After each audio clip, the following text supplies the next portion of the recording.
Hey, what's up, Vox and Hops heads? I'm Matt, the vocalist of Cryptopsy and the host of the Vox and Hops podcast, brought to you by Sound Talent Media, where I sit down with fellow metal musicians and talk about their lives, music, and craft beer. Surprise, everyone! We have an extra episode today.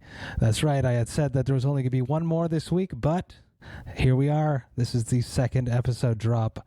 For this Friday, I had to do it because Origines Brewing Company is finally making a New England IPA, and their co-founder and president, Mike Dornelis, hit me up and asked me if I'd like to have him on the podcast, and I said yes. I'm so stoked. I can't believe that they're finally making a New England IPA, which comes out today at the brewery. You got to go pick it up.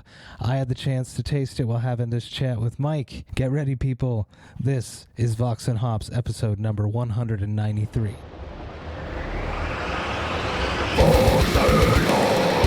I warn you, what you are about to hear is very disturbing indeed.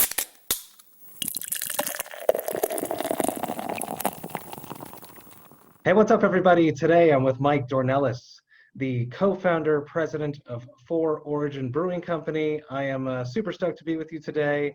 How are you doing? Let's start with a very complex yet simple question that I like to throw at people for the past few months now. How have you been coping with 2020, Mike? Well, boy, that's loaded, but it's been quite a year. I mean, it's ongoing. I'd say that it's gone through waves of emotion and realities. I think everyone can attest to that.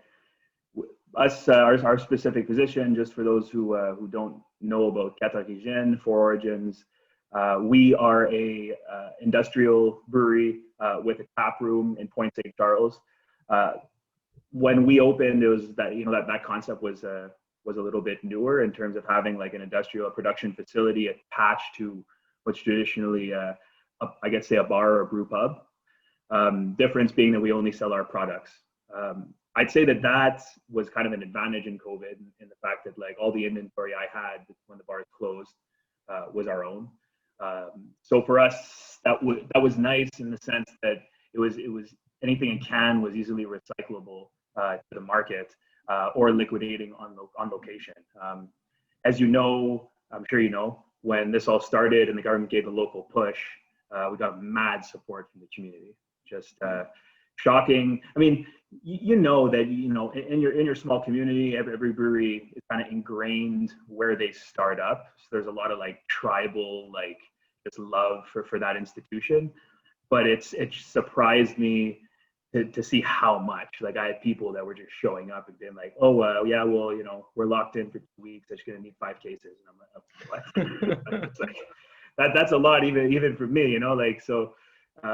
It was, I mean, tough times, having to lay off the entire bar staff right at the beginning. I remember that Sunday night, March 15th, just hearing the announcement, and then just because we're open on Monday, having to actually call staff the same night when you haven't even really been able to process what's going on. I mean, at that time, it's not like when they closed again at the beginning of the month, right? Like we know the reality. Masks are now like you don't leave without one.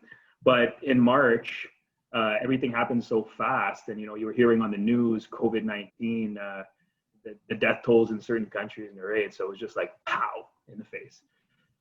But we managed, and in the pursuing months, we just kept with trying to get as much new releases out as possible to keep some kind of relevance.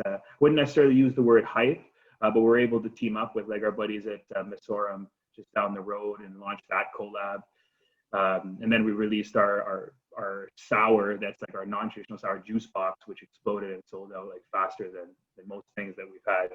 We keep trying to get that mentality going, and I think after this last closure, we're just looking at this almost as like this is the new reality. Bars and tap rooms closed. So let's just pretend that's going to stay that way, and let's plan our production accordingly. Oh yeah, it's been quite the fucking year, and it is true at the beginning, even on the metal side of things, the touring band side of things, and you don't know, we didn't know what the hell was going on with this virus and how the impact of it. Now that there is more of a framework and a mindset and we understand the virus a little bit better, not everyone takes it as serious as other people do, and I wish that everyone did, so I'm just shooting that out there to get that. Yeah. And sure. you guys are lucky. You guys were one of the first people to have that industrial tap room, very American feeling craft beer experience. Take me to that. Take me to where the whole For Origins tap room idea came from. Who were your inspirations on that? I think that first of all, like my partners and myself have always been really big into traveling to locations. Not so much because we love the scenery, but the breweries that have been influential in those areas. We've loved that even before we knew that For Origins was opening. Obviously, we had like we want to open a brewery. You're not 100% on the brand. What are your flagship beers going to be? What's going to be your mission, vision, the whole shebang? But early on, I'd say that our trips to Vermont and Boston were very influential. Specifically, Boston. Unfortunately, we weren't. It wasn't the whole crew that went down there because of some sickness at the last minute. But we went down and we kind of saw a few breweries on the spectrum of, I guess you'd call craft, that had like different pinpoints. So we saw some small guys that were called Percival, and these guys, we went in and instantly fell in love with kind of the some walls that were graffitied, things not necessarily like in the place that they might be when they're fully up and running and everything. They were very new, very new. And what really caught us was that in the U.S. it obviously works different than the law in Quebec in terms of alimentation and food and the beverage, and we're very strict here compared to a lot of the states in the U.S. Some would say archaic. Oh my God, it's just, I mean, you go, I remember being at Trillium and like literally there was a rope, and on the other side of the rope, on the brewery side, there was a dog eating next to and the dog belonged to an employee. It's just like not on the same page. Anyways, obviously there's reasons why that might not be suggestible, but when we were at this little brewery, Percival, it's like there was a coffee shop on the other side. It was the same owners, but it was almost as if like imagine yourself at Montreal de la Bière and you have like booth 300, and then on the other side it's booth 400. Like that was their tap room. It was like brewery and then coffee shop on the other side, but you were in the same place, and it was like, fuck, that's really cool, And we went to them. We went to Harpoon and got like a 3-hour tour from the master brewery, and that's just a massive brewery. Like some people might not even consider them as craft or what that word means anymore. They're definitely not micro. They're still craft beer, but they're definitely not like a micro brewery, And then and Trillium and whatnot, Night Shift and the classics. You have to name the Trillium, of course. Speaking of beer, we have a special beer here. Yes, sir. Tonight, and tell everyone what this beer is, what's going on here. Super cool can art, sort of almost moving away from your standard branding, which I think is pretty cool. Yeah, I can talk a little bit about that aspect after. But we got Montreal State of Mind. This is a release that's dropping this Friday, October 16th at the Tap Room. This one being the first batch and one of our smaller fermenters is going to be a brewery only for now. If people are a fan of it and it hits off, like we're hoping, then it'll go to retailers eventually. It's our first New England IPA, which I think we had spoken about this before, but kind of odd in 2020 for a brewery that's been around for over 2.5 years to just come out with a New England, Very cool. Let's crack these and let's see what they got going on in them. All right.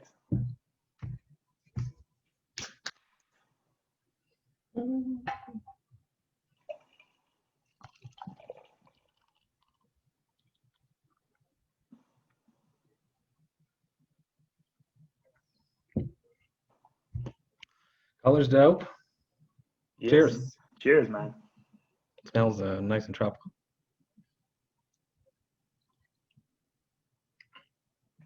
Ooh, yeah. It's like tangerine. Yeah. Really good. The stars in this one are Amarillo, Simcoe, and Citra. Which you can't go wrong right there. Clocks in 7.7% ABV. It's super juicy, very delicate, super tangerine. Right, first thing that blew my mind into my apricot-y a little bit. Absolutely delicious. We'll go more into. Let's touch about the brand change and why are you guys finally making a New England when it seems to be the way that everybody's trying to make their money nowadays. Yeah, for sure. Look, I think for us, it was we had a mission when we set off that we wanted to brew quality, diverse styles of beer, and really break it down to the balance aspect of that particular brew.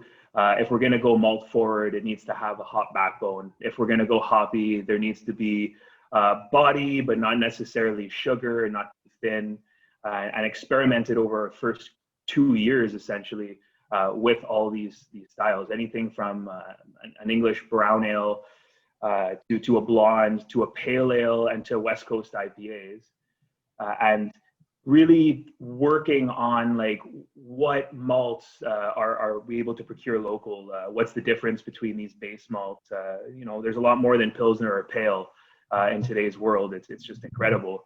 Hops, like the timing and the process, like that's the big talk with like New England especially, and anything that's double dry hopped or any haze is when do you add the hops. Exactly. And yeah, that's it. And unlike traditional brewing, things that used to kind of have hop additions later on to get that nose and taste have really just like to the brew day and to a few days after the actual brew day, which we're still experimenting with, like, okay, sure, but like, is the 30 grams per liter that you're adding, is that really like at what extraction point are you really utilizing that?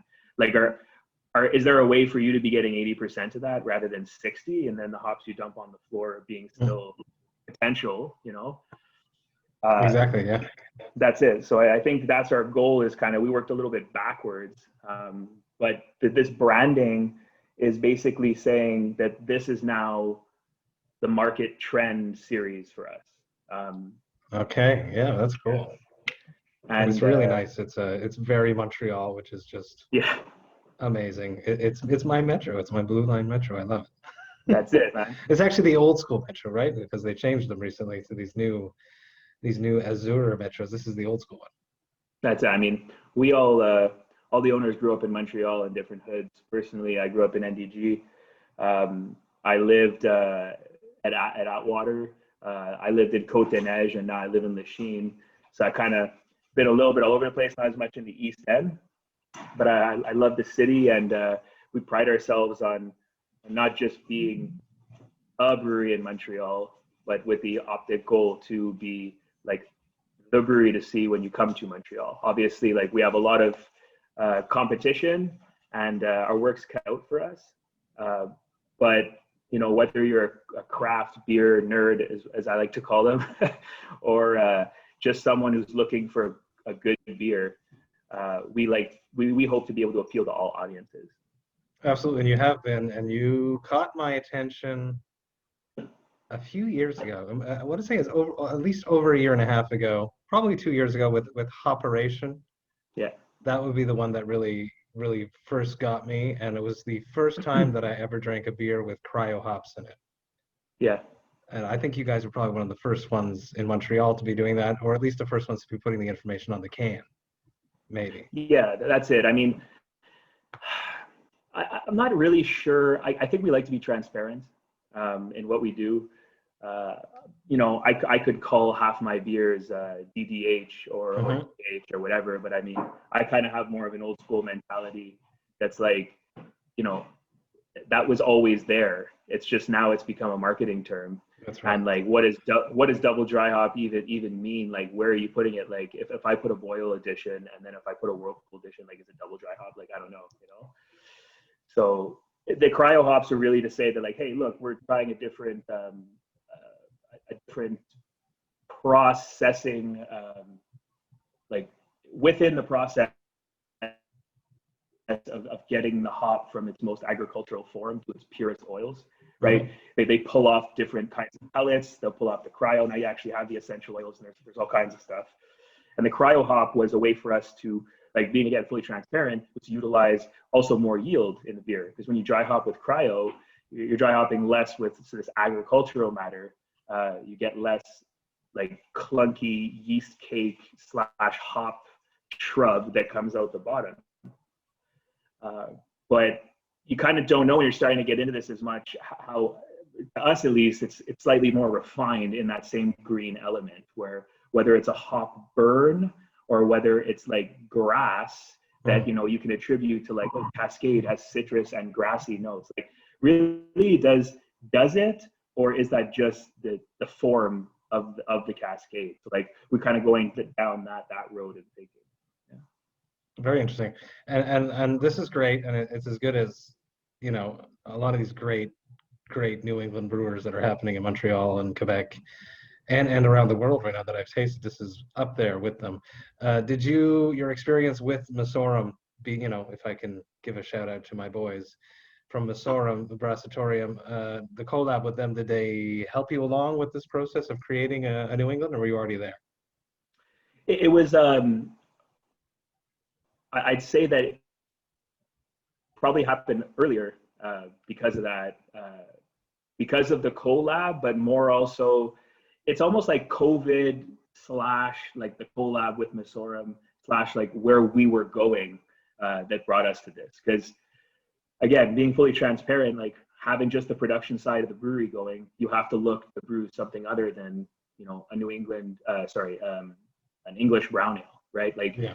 There's things that we were brewing for the tap room that we all love, and like I think all the employees, and whether you're an owner at 4O, we always like to joke, like, you know, like, shut up, it's still just beer, you know, like, relax, you know? But you got to kind of cut on all these angles, and I need to give people what they want right now, and especially with COVID, what they're willing to get out of the house to go get. Like, that's really the key here. Is that before it's like, yeah, you're going to your local watering hole, but now it's like, okay, well, I'm going to go to Point St. Charles to get that can, and, you know, it depends what you're brewing, and unfortunately English brown ales don't usually cut it for most people. The brown ales have no hype, sadly. But this does. This, you know, like that collab was super. Yeah, go ahead. Oh, sorry. Yeah, we got some lagging going back and forth, but it's all good. People will come out of their house and will come and get this for sure. Yeah, I hope so. And it's, you know, it's just the first. I don't think we're going to play around too much with like many New Englands or stuff like that. We had released the precursor to this, and the fourth beer in our new series was this is the fourth beer, but the third was La Cinquante. Very good beer. And that's kind of, I like to consider that like the little brother to this in its own way. That's personally my favorite, just because like I like to pound a few, and this one creeps up on you at 7%. Yes. They tend to do that. Why do they get us? Yeah, I know. Take me to your very first beer. Do you remember your first experience with beer, Mike? Wow. Well, if I have to go back way in there, it was probably asking my dad to taste his Blue Dry 6.1. And I swore that I would never drink beer again. That was just so bad in the moment. I mean, you have to admit, you're young and you're just not ready for basically like malt liquor that's not called malt liquor. Okay, so like fast forward a little bit. I think there were two beers for me that defined me wanting to get into this. Funny enough, both of them in the stout family. Even though that's not that's going to be part of the new series, is going to be whether it's chocolate, coffee, and imperial stouts and this whole thing, pastries, shit like that, the trend. But Saint Ambroise oatmeal stout and Aphrodisiac from Jude Ciel. Dude, yeah, 100%. That was one of my first, for sure. My wife, who we've been together for many years, she picked it up because of the artwork, and that's it. You know, it's a chocolate stout. It's a stout with cacao. Yeah, aphrodisiac. Yeah. vanilla as well in there. That's right. So she was like, "This is going to work for me," and it was delicious, and that's really what got me going on craft beer way back in the day. That's crazy. It's funny because I remember my buddy coming over with we were like, hey, let's do a food beer pairing, and he brought tiramisu and we paired it with that beer, and that was just like mind-boggling. Perfect. I have a funny story that I have to share with everyone because I like to be transparent as well. I told you this at La Cuvée when we met face to face, and I think it's a funny story. And I like to be honest on my podcast. So here it is. We have people that link us together. The 6 degree of separation in this world is crazy. There's a Danielle Lantier and Joanne Dubuc, who you are related to. Am I correct? Yeah. So Danielle is my girlfriend's father. There you go. So he is my wife's mother is related to Joanne. So I was over at their house. It was before I had the podcast. I was into craft beer, and Jessica's father, my wife, knows that I am into craft beer. We would share beers at a time. And Danielle was like, "Oh, you like craft beer, for Origin?" And I was like, "Yeah, I don't really like them." This is many years ago. And then he was like, "Oh, well, I know the owner." And I was like, "Damn it." Damn it, I burned a bridge. I'm horrible. So many years, and then I discovered Operation, and then everything changed. But I like to be transparent. And I heard, it was recently, or it's going to be Joanne's birthday soon. So happy birthday, Joanne, if you ever do listen to this. I'll make sure they do. Yeah, I think we had that conversation at La Cuvée. Yes. I'm just like that. I have to be honest with people. It's how I am. Let's talk about hype and trends. You mentioned pastry stouts. I feel like the bubble is going to burst. Eventually, there are far too many breweries that are opening up, so trying to survive on haze and hype and doing all these crazy beers. How do you feel about all that? 100%. It's gonna. Sorry, that wasn't a joke for burst, but that's kind of happened. But I'm keeping it. Good. No, I think it's going to evolve.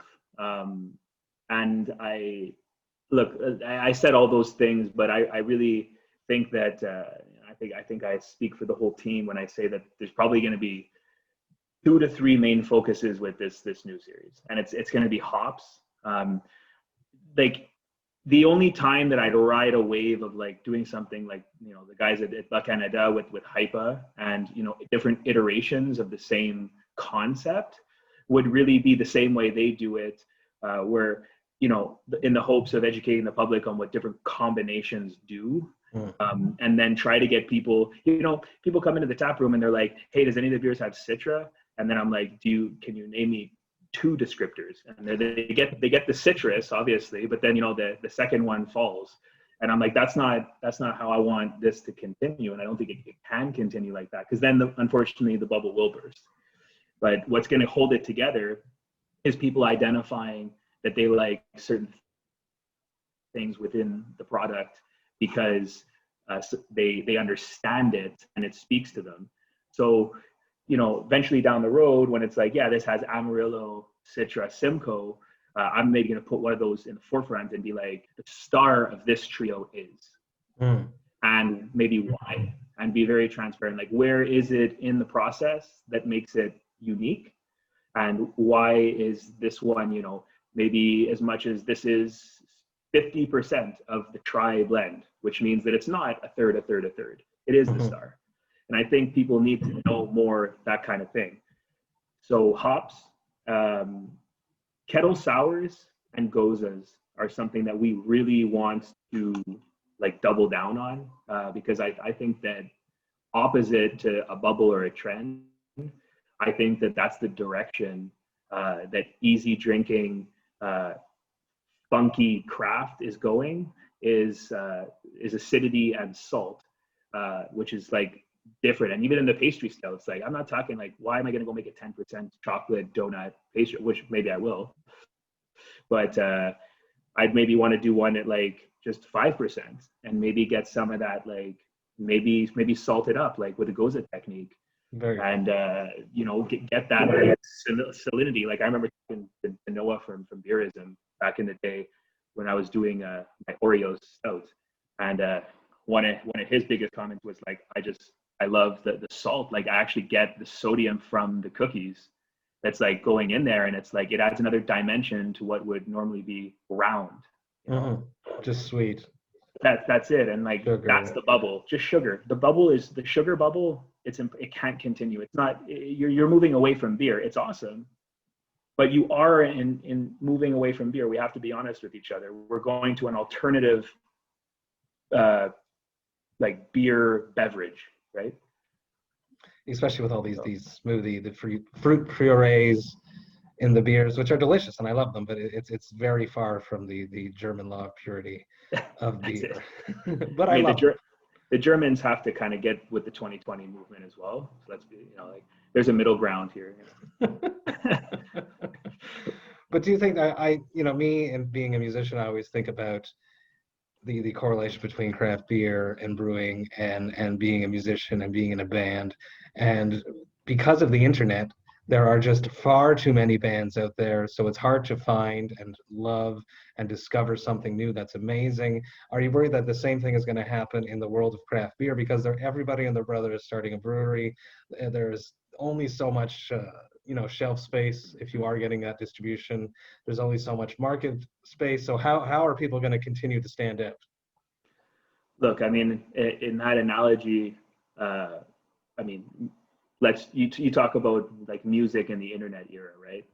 Like, sure, I might have the MP3 for like Queen's entire discography, but I also have the vinyl, and I'll still listen to that more than I would any of the crap that I can find on Spotify today. Excuse me, I'm sure there's a lot of gold out there, but like that's the same way we think about beers, and that's the reason we have a classic series and an innovative arm, is because like I want to have people like talk about and drink this with a group of people, but like once you're done doing your 5 beer tasting and you're not done, well, then you're going to reach into that other cooler and you're going to grab the grounding beer, which is what we call it. And it's every brewery needs grounding beers. You have a style guideline, just like a good musician is not necessarily limited to like the same thing over and over again. And there's like, obviously they're in a genre, but they push boundaries and they'll change and adapt, and one album to the next is gonna evolve, and those are the people who end up having like more than the one song, and maybe like decades.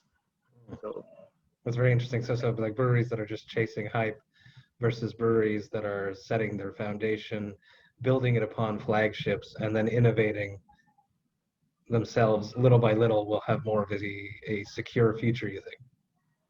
That's the way that I see it. And like, to be honest, I can chase the hype rainbow like all day, but like, can you brew a pale ale? Can you brew a blonde? Can you brew a brown ale? Can you brew a white, a wit, whatever you want to call it? And like, can you do it without the fruit, without the hops, without the lactose, without the vanilla beans? And like, you know what? Maybe you don't want to, and that's perfectly fine. But like longevity in this industry with all the brands, just crazy. For me, it's like I'm looking at it and I'm like,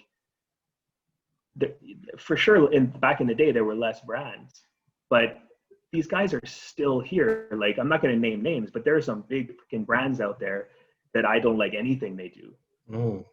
But they're there, and they take up a huge facing, and that's because like we don't talk about it. But they've attracted the 90% of beer drinkers and not the 10% of, aficionados. So like, but I don't see it like that. It's just, we see 100% beer drinkers.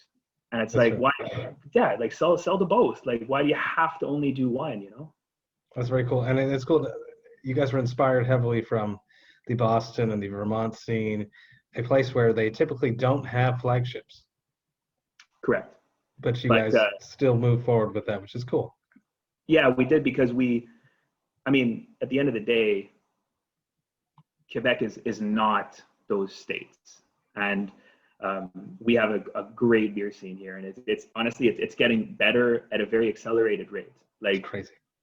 I'm surprised how fast I find that the quality is going up. But at the end of the day, we also have, like, we're one of the only places that has like a red, like like Rus is not. You go elsewhere and it might be a brown, and we have this color-coded system in Quebec that is not going away. And new breweries, even new craft breweries, do it. Like, their IPA is green, their white is white, their red's red, their brown's brown, their noir is noir, and it's engraved in the culture here. And like, the colors aren't going to go away. So putting DDH with a cool design, for 9 out of 10 people, that might not mean anything. That's true. It's Vox&Hops, so we have to talk about metal a little bit. Mike, have you ever listened to metal? And if so, what bands would you have been listening to? Man, I'm so I feel like ashamed compared to maybe your regular guest on here. Honestly, I only know the classics. Like, I don't even know if this would be metal, but like, I used to listen to for like maybe 2.5 years, like Metallica and these guys. But like, that's really the only place that I ventured there. I was into like some more hard rock, I guess, but like not so much the metal scene. That's perfectly fine. Do you have a brewing playlist when you're in the brewery and you guys are brewing? Do you guys listen to music, and what bands would be on that playlist? Oh, we're like really a bunch of 90s kids. Like, so it's more that mix, anything from like R&B, like classic rap, hip hop, to some of the more funkier jams that like would have crossed like some kind of disco 80s, 90s, like just when they started figuring out instrumentation that wasn't like what do you call it when your voice, like the thing that changes your voice there. The auto tune. That was it, and they were first figuring that out. Like, some of the crazy shit you would find on like the party mixes and all that. Sounds like a nightmare, but oh, it is. That's my cue to go, is what I always say. You guys have done some collabs with Misorum. Who else have you guys done collabs with? And have you ever thought about doing a collab with a band from Montreal? You guys do a lot of stuff. Your whole like motto on the cans and on your site, everything says that you guys want to innovate, collaborate with local businesses. And there's a bunch of there's a bunch of Montreal bands out there that you guys can collaborate with. So have you ever thought of that? It's come up. One of the earlier concepts for the tap room was to have a weekly band that would take place. We had some permitting issues at the beginning, and we opened in 2018. 2018 and 2019, the street St. Patrick in front of us was torn up and blocked off. Montreal. Both years, and then in 2020, COVID hit. So we've actually never seen a summer before. But wow. Yeah, it's kind of nuts. But yeah, we've talked about it. I mean, we've done a collab with Abordage and Sutton. We did one with Avant Garde. We actually went to Helm and we did a beer with them over there. We haven't been out as much. I had a lot of plans this year. We were supposed to do at least 4 collabs. I arranged a lot at the Chambly Festival last year. Unfortunately, all that fell through. We're still looking to do it at the end of the year. But we've also collabed with the local coffee company, chocolate, local. For caffeine, right? Caffeine, they're actually neighbors of Misorum. Oh, within the same kind of building. Yeah, and I still plan on doing that more, especially with the new series, but I'd be super open to it. There'd have to be some kind of synergy and some kind of link.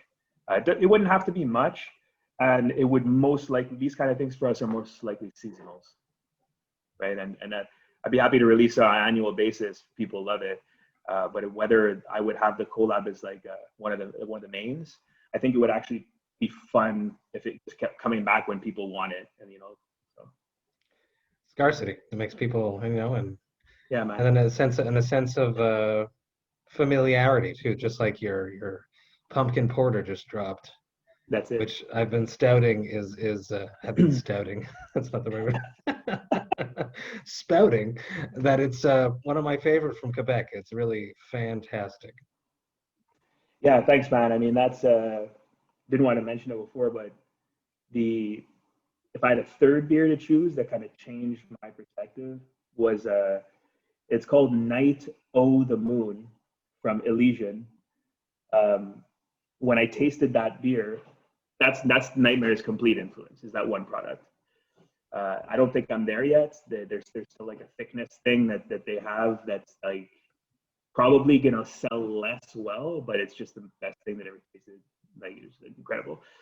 And I found out that these breweries in the US were like dropping like 8 pumpkin beers.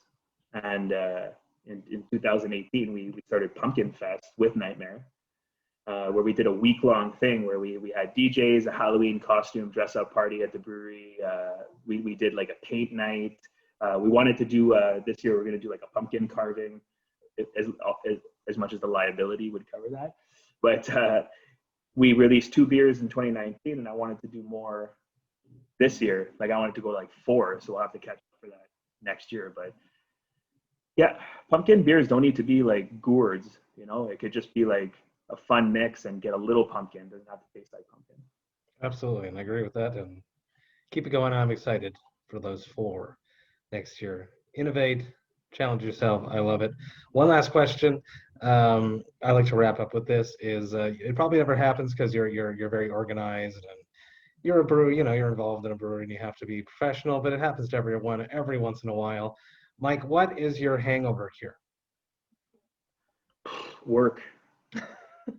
Good for like you. no joke. It's kind of this. It's kind of, I don't know if I'm the only one that sees it this way, but like probably one of the only people you'll see that like if I somehow get to the brewery at like 7 a.m. on the dot, probably there was some beers the night before.